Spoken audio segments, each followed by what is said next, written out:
हम मीनू झा प्रणाम करै छी समस्त मिथिलावासी के। आइ हम एकटा और जितिया के गीत गाबऽ जा रहल छी। कोशिश करै छी सब गोटे के नीक लागे और समस्त मैथिलानी के सभक पुत्र के लेल मंगल कामना करैत ई जितिया के गीत प्रस्तुत अछि। एकर रचनाकार श्री कैलाश आनंद जी छथिन। धन्यवाद समस्त मिथिलावासी के। जय मिथिला, जय मैथिली।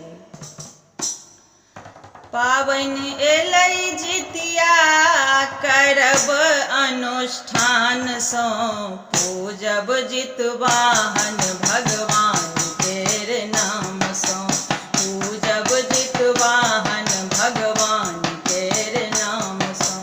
पाबनि एलै जितिया करब अनुष्ठान सँ, पूजब जितवाहन भगवान केर नाम सँ, पूजब जितवाहन भगवान केर नाम सँ।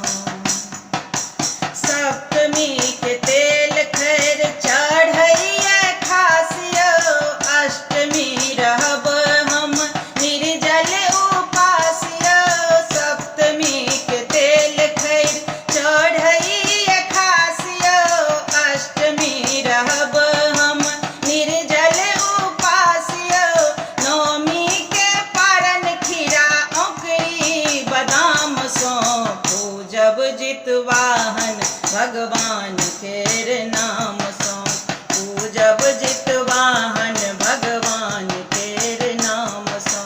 पाबनि एलै जितिया करब अनुष्ठान सँ, पूजब जितवाहन भगवान केर नाम सँ, पूजब जितवाहन भगवान केर नाम सँ। झुंगनी के पात पर चूड़ा दही अम्मटिया, मड़ुआ रोटी माछक विशेष महत्व यौ, मड़ुआ रोटी माछक विशेष महत्व यौ। भोरे करब ओठगन सब विधि विधान सँ, पूजब जितवाहन भगवान केर नाम सँ, पूजब जितवाहन भगवान केर नाम सँ।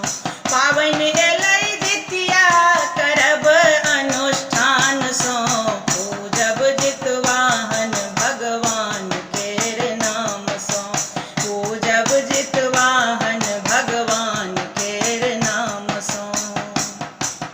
व्रत सँ भेट पुत्र के सदा अभय दानी यौ, जीवन दायिनी छथि जितवाहन भगवान यौ, जीवन दायिनी छथि जितवाहन भगवान यौ।